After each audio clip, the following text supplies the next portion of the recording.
Selamat malam semuanya, saya Cornella Gracia Alma Alberta. Hari ini saya akan menjelaskan tentang Pancasila di era reformasi.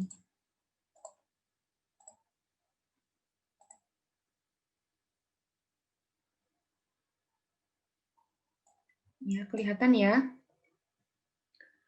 Seperti yang kita tahu, Pancasila adalah dasar negara Indonesia yang menjadi pedoman bagi kita dalam kehidupan berbangsa dan bernegara. Reformasi sendiri adalah gerakan yang terjadi di Indonesia pada saat tahun 1998 saat rakyat meminta mundurnya Presiden Soeharto dan mengganti pemerintahannya dengan B.J. Habibie. Lalu, apa sih peran Pancasila di era reformasi? Yaitu Pancasila sebagai dasar reformasi. Karena pada pelaksanaannya di masa Orde Lama, Pancasila mengalami penyimpangan makna yang bertentangan dengan nilai-nilainya sebagai ideologi terbuka. Sedangkan pada masa Orde Baru, Pancasila dijadikan sebagai hegemoni politik oleh penguasa, sehingga membuat warga wajib memilih setiap kebijakan yang dikeluarkan oleh penguasa. Oleh karena itu, gerakan reformasi harus merefleksikan nilai-nilai Pancasila sebagai kepribadian bangsa yang memiliki cita-cita dan ideologi yang luhur, agar tidak timbul sikap maupun tindakan anarki yang dapat menjadi penyebab lunturnya Bhinneka Tunggal Ika dan hancurnya kedaulatan bangsa dan negara. Reformasi dalam paradigma Pancasila. Gerakan reformasi mengacu pada nilai luhuran Pancasila yang berdasarkan pada nilai ketuhanan, kemanusiaan, persatuan, kerakyatan, dan keadilan sosial. Tercipta sebuah reformasi yang tidak meninggalkan adab dan nilai-nilai pendidikan karakter. Yang pertama, berdasar pada ketuhanan, yaitu gerakan reformasi berdasarkan pada nilai moral dan akhlak ketuhanan yang tentunya mengarah pada pembaruan kehidupan yang lebih baik. Yang kedua, berdasar pada kemanusiaan, yaitu gerakan reformasi hendaknya berlandaskan moral kemanusiaan demi sebuah upaya penataan kembali kehidupan yang menjunjung tinggi harkat dan martabat manusia sebagai makhluk sosial. Selanjutnya, berdasar pada nilai persatuan, yaitu gerakan reformasi hendaknya memberikan jaminan tegaknya negara dan bangsa Indonesia sebagai sebuah upaya menjaga keutuhan NKRI sebagai sebuah kesatuan negara yang berdaulat. Yang keempat, berdasar pada kerakyatan, yaitu seluruh penyelenggaraan kehidupan berbangsa dan bernegara hendaknya memposisikan rakyat sebagai subjek yang memegang kedaulatan. Yang terakhir, berdasar pada keadilan sosial, yaitu gerakan reformasi hendaknya mempunyai visi serta misi yang jelas dalam mewujudkan sebuah keadilan sosial untuk rakyat secara menyeluruh. Ya, sekian materi dari saya. Ada yang mau ditanya? Ya baik, selamat malam semuanya. Saya Lilana Bilal tentang yang materi 1 tadi. Saya mau bertanya, bagaimana sih implementasi Pancasila pada masa reformasi sekarang ini? Penerapan, saya jawab ya. Penerapan sila-sila Pancasila pada era reformasi saat ini bisa dikatakan belum maksimal karena banyaknya ketimpangan. Ketimpangan yang terdiri dari beberapa aspek, yaitu ekonomi, sosial, hukum, agama, dan budaya. Jadi penting bagi para pemimpin bangsa agar dapat memastikan nilai-nilai yang ada pada Pancasila bisa terwujud semaksimal mungkin. Oke. Terima kasih jawabannya. Ya.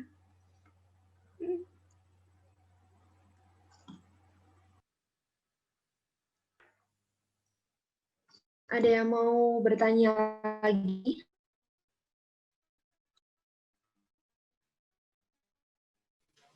Saya ingin bertanya.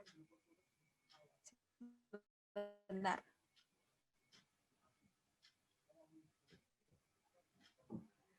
Selamat malam, perkenalkan nama saya Nanda Triapsari. Saya ingin bertanya, gimana sih keefektifan nilai dan penerapan Pancasila di era reformasi saat ini?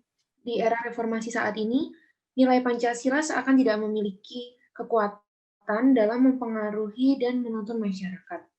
Karena elit politik dan masyarakat seperti masa bodoh dalam melakukan implementasi nilai-nilai Pancasila dalam kehidupan berbangsa dan bernegara. Sudah. Oke, terima kasih.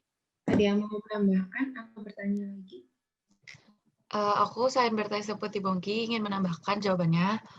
Mungkin untuk Nanda, itu biar lebih jelas lagi. Jadi pengaruh sekarang yang bisa kita lihat karena kebanyakan globalisasi di era modern seperti ini, Pancasila lama-lama kelamaan udah mulai pudar dan mulai dilupakan dengan zaman sekarang. Mungkin awal mulanya penyebab utamanya itu karena di Orde Lama dan Orde Baru Pancasila itu digunakan sebagai alat kekuasaan yang otoriter. Dan mungkin walaupun sudah sering ada pelajaran Pancasila di sekolah, tapi karena rasa modern dan globalisasi yang lebih tinggi mungkin, jadi Pancasila sangat mudah dipahami. Mungkin nanti ada yang bisa ngasih solusi mengenai hal ini, boleh disampaikan di. Ya, ada yang mau bertanya lagi? Tidak. Tidak ada ya. Sekian dari saya, terima kasih. Silakan lanjut ke materi selanjutnya.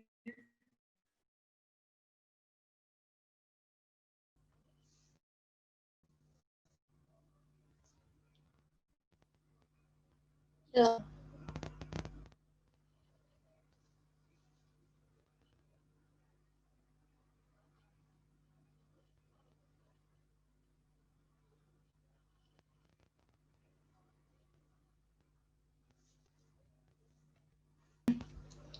Nama saya Nelu Azhara. Di sini saya akan menjelaskan tentang peran Pancasila di era reformasi pada bidang hukum, politik, dan ekonomi.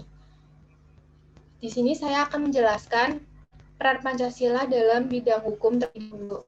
Pelaksanaan hukum dalam era reformasi sekarang ini sangat kacau karena telah merupakan landasan dasar peraturan yaitu Pancasila sesuai dengan nilai yang terkandung dalam sila-sila.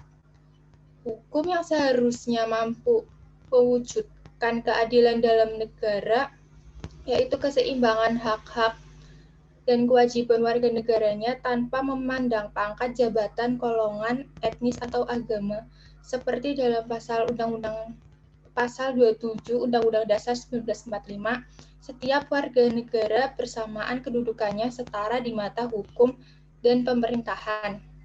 Yang kedua, dalam bidang politik. Reformasi di Indonesia telah membawa perubahan baru dalam sistem politik dan pemerintahan. Dalam perubahan ini dipandang sebagai suatu langkah menuju Indonesia baru dengan dasar-dasar efisien dan demokrasi dalam penyelenggaraan pemerintahan. Pancasila sebagai wujud nyata prinsip demokrasi merupakan hal utama dalam pelaksanaan politik di Indonesia di era reformasi. Slogan paten dari rakyat, oleh rakyat untuk rakyat menjadikan Indonesia selanjutnya dalam bidang ekonomi.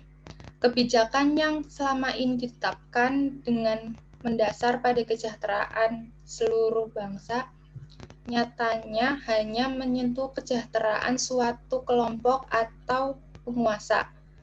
Dan pada era ekonomi global di zaman reformasi ini tidak mampu bertahan.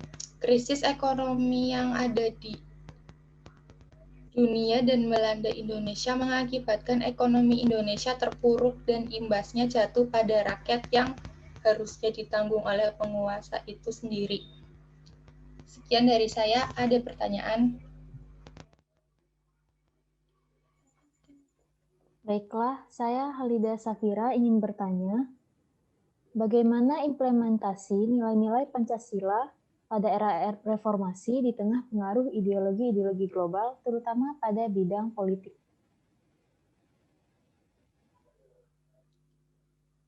Ya, terima kasih. Di sini saya akan menjawab pertanyaan dari Harida Safira. Contoh penerapan nilai Pancasila dalam bidang politik, pertama penetapan kebijakan politik yang lebih menjunjung kepentingan umum daripada kepentingan pribadi atau golongan. Para pejabat selalu menjaga keseimbangan hak dan kewajibannya selama menjalankan tugasnya. Tidak menggunakan kekuasaan politik untuk hal-hal yang bersifat pribadi. Pemimpin harus berperan aktif dalam meningkatkan kesejahteraan sosial. Undang-undang ditaati oleh semua warga negara termasuk perwakilan rakyat dan pemimpin tanpa terkecuali. Ada yang mau menambahkan?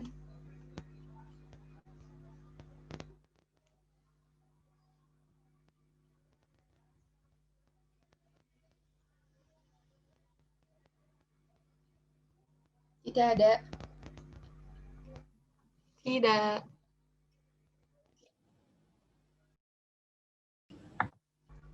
Jika tidak ada pertanyaan lagi, saya akan menutup materi 2 ini. Sekian dari saya. Lanjut ke materi 3.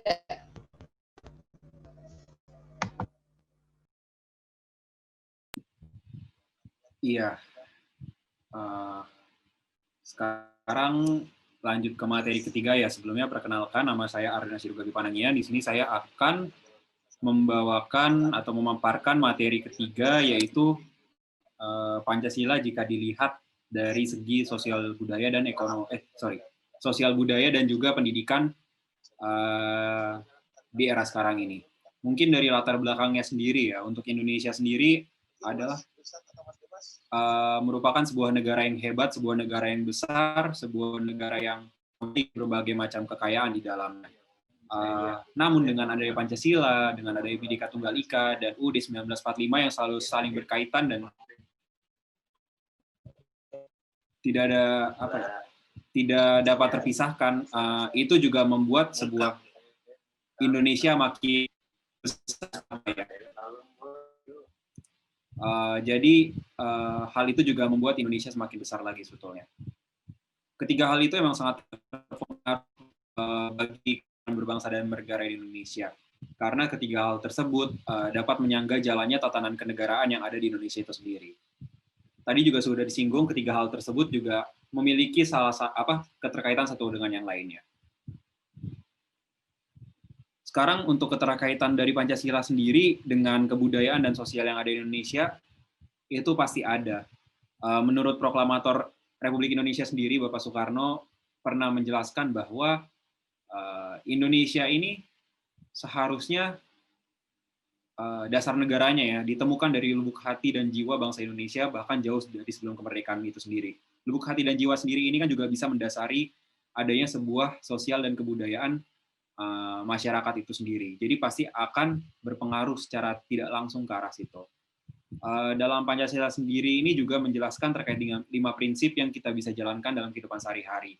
Mulai dari ketuhanan yang pertama, kemanusiaan, persatuan, musyawarah mufakat, dan juga kesejahteraan yang terakhir. Kondisi sosial dan kebudayaan di Indonesia juga sangat sudah terlihat jelas ya. Mulai dari keberagaman suku, ras, agama, bahasa, dan sebagainya. Mananya itu juga terlihat dimanapun itu. Bahkan di satu daerah juga banyak sekali kemajemukan yang ada. Namun kita sebagai bangsa Indonesia, sebagai masyarakat yang ada di Indonesia, mungkin bisa mensyukuri keberagaman dan kekayaan yang ada di Indonesia yang ditunjukkan dengan keberagaman suku, ras, budaya yang mengacu pada kehidupan sosial dan kebudayaan yang ada di Indonesia. Namun sebagai masyarakat kita juga ditantang untuk tetap menjaga hal tersebut bisa berjalan dengan baik ke depannya. Disinilah peran Pancasila itu hadir.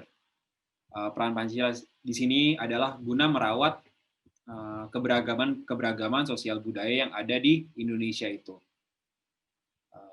Banyak sila-sila yang nilai-nilainya dapat kita amalkan untuk merawat keberagaman tersebut. Mungkin juga sudah terpampang jelas pada logo burung Garuda, di mana itu ada lambang-lambang tiap-tiap sila ya.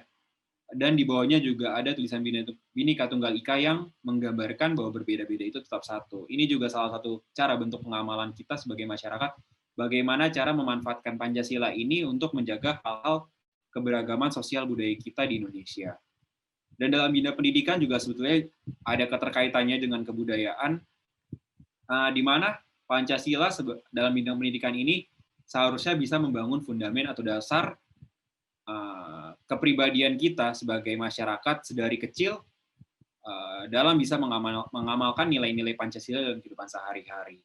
Mungkin pendidikan yang diberikan secara langsung dalam pendidikan formal oleh guru dari sekolah, di bangku perguruan tinggi dan sebagainya, maupun pendidikan non formal yang diajarkan dari orang tua dan lain-lainnya dalam kehidupan sehari-hari kita juga.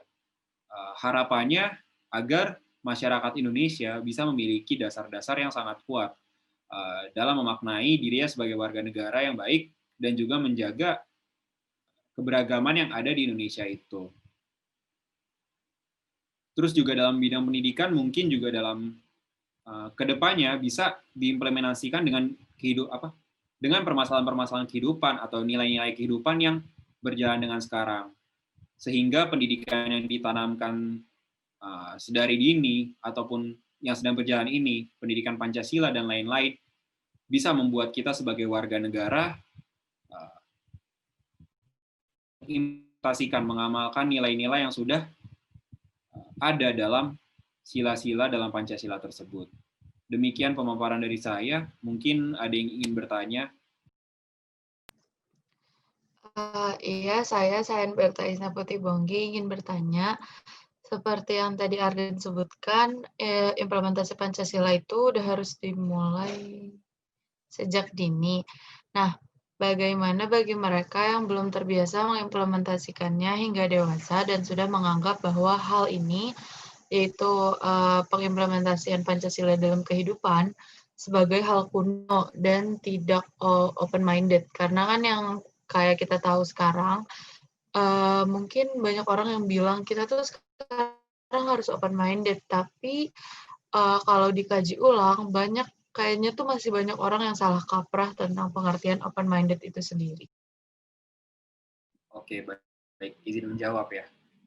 Sebetulnya juga itu merupakan tantangan kita semua sebagai warga negara. Mungkin juga ada beberapa orang-orang yang memiliki keterkaitan langsung dalam bidang pendidikan, bagaimana cara kita menanamkan nilai Pancasila itu. Pancasila memang tidak akan berubah dari segi mungkin dari segi kata-katanya dan nilai-nilainya itu kan tidak akan berubah ya. Pasti 1, 2, 3, 4, 5 dan harapannya nilai-nilai yang diamalkan juga sejalan dengan apa yang sudah ada sejak dahulu kala. Cuman dari implementasinya bisa saja disesuaikan dengan keadaan zaman sekarang ini, di mana ya ketika membawa hal itu dengan era sekarang, mungkin bisa meminimalisir orang-orang yang berpikiran Pancasila kuno dan sebagainya, tidak berpikiran seperti itu lagi. Ini juga banyak hal yang harus dirubah dari aspek-aspeknya mungkin ya, dan ini memang diubahnya nggak instan. Cuman sebagai warga negara juga yang tidak memiliki keterkaitan langsung untuk mengubah itu bisa membantulah dalam mengedukasi teman-teman kita yang seperti itu. Mungkin emang orang Indonesia sebetulnya tidak suka langsung diomongin secara langsung, mungkinnya ditegur secara langsung, mungkin secara halus dengan menggunakan metode-metode yang lagi in lah, yang lagi zaman. Sekarang juga bisa membantu bagaimana kita meluruskan pikiran teman-teman kita yang mungkin tidak sesuai dengan apa yang telah diamalkan Pancasila. Cuman itu juga salah satu tantangan pendidikan ya, bagaimana kita bisa mentransfer pendidikan Pancasila dari dini tanpa bisa ada output yang seperti itu. Demikian.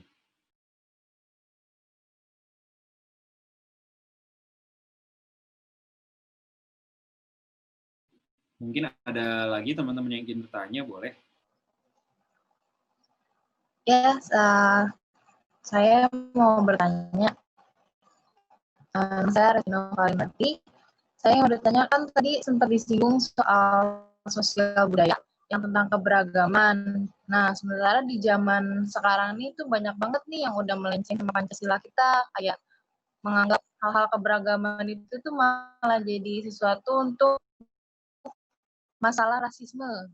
Itu lagi marak juga di Indonesia. Itu tuh menurut pandangan Arden sendiri gimana? Terima kasih. Iya, baik. sebetulnya itu juga ada keterkaitannya dengan pertanyaan sebelumnya, dan juga sebetulnya kedua hal ini saling berkaitannya antara sosial budaya dan pendidikan. Kita juga tahu sebetulnya untuk mengubah orang dewasa lebih sulit untuk mengubah anak-anak. Jadi mungkin caranya adalah bagaimana kita bisa menanamkan nilai-nilai Pancasila itu sedini mungkin, mensosialisasikannya, mendidik, memberikan ajaran-ajaran sesuai dengan amalan Pancasila itu sedini mungkin. Itu mungkin cara termudah ya. Cuman mungkin tantangannya adalah bagaimana bisa mentransfer hal itu dengan baik. Mungkin dari perubahan kurikulum di segi pendidikannya dan lain-lain itu mungkin yang harus disesuaikan dengan keadaan zaman. Cuman menurutku pribadi cara termudahnya itu. Nah, bagaimana untuk orang-orang yang menganggap hal itu rasisme dan lain melenceng dari ajaran yang sudah ada itu sudah cukup sulit sih. Bagaimana orang masing-masing pasti Pancasila itu kan merupakan pedoman dalam bernegara dan itu tidak bisa diganggu-gugat kan. Mungkin apabila ada hal-hal yang melenceng dari situ, mungkin karena itu kan juga ada di UUD kan, di mana UUD itu merupakan dasar negara kita. Kita sebagai warga negara ataupun masyarakat dan lain-lain tidak boleh bertentangan dengan apa yang ada di UUD. Mungkin hal itu ada hukuman khusus dan lain-lain di luar itu, tapi caranya paling mudah adalah ya mendidik teman-teman kita yang masih mungkin sedini mungkin.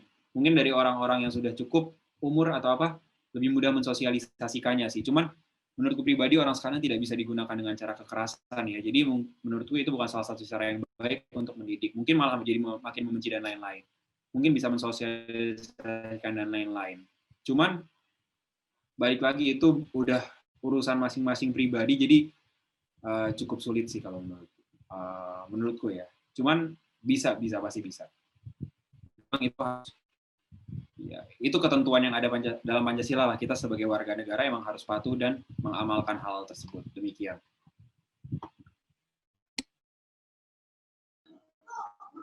Ya, terima kasih atas jawabannya. Intinya itu dalam negara, di mana buat menanamkan kesadaran itu dalam diri sendiri untuk mengamalkan Pancasila sebagaimana yang sudah ditetapkan. Apalagi di era globalisasi kayak gini, generasi-generasi muda itu perlu banget mengerti dan sadar akan pentingnya Pancasila untuk memajukan kita.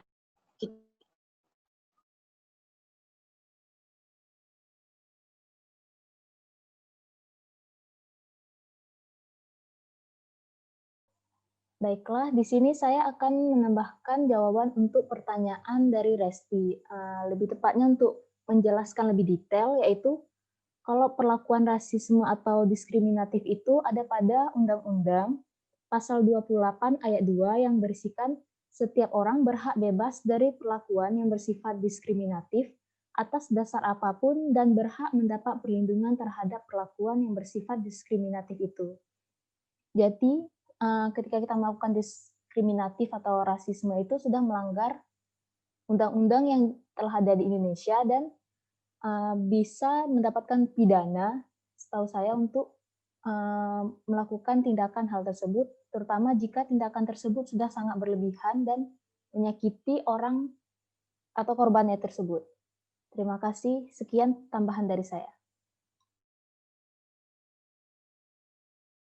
Oke, jadi kesimpulan menurut aku itu era reformasi ini merupakan titik balik bangsa Indonesia menjadi bangsa yang lebih baik lagi. Walaupun masih dengan banyak penyimpangan di era ini, tapi era reformasi ini membawa perubahan yang lebih baik lagi untuk bangsa dan negara Indonesia ke depannya. Oke, terima kasih. Kesimpulan menurut aku itu ya sama kayak Alila tadi, kayak reformasi itu ya buat ningkatin negara loh, yang dari berkembang nanti jadi negara maju gitu kan. Nah, kalau untuk pembelajaran Pancasila sendiri sih menurut aku sekarang kan lagi banjir kayak selebgram gitu kan. Mungkin dari selebgram itu bisa ngebantu gitu loh. Kayak apa ya? Ya kayak untuk menyebarluaskan via media. Ya, ya, selebgram ngebantu kayak gitu loh. Anak-anak sekarang kan gak pada main sosmed kan. Jadi mungkin peran selebgram kayak gitu, YouTuber ngebantu sih kalau buat ya kayak gitu. Menurut aku sih kayak gitu. Jadi Ya, bisa ngebantu cara penyebaran dan cara pendekatan dengan zaman sekarang melalui para selebgram via sosial media yang sering kita gunakan akhir-akhir ini juga. Jadi supaya penyampaian mengenai pendekatan Pancasilanya lebih dapat lagi karena pendekatannya kan ibaratnya kayak via zaman sekarang, versi zaman sekarang, versi ya, ya begitu maksudku. Sekian kesimpulan dari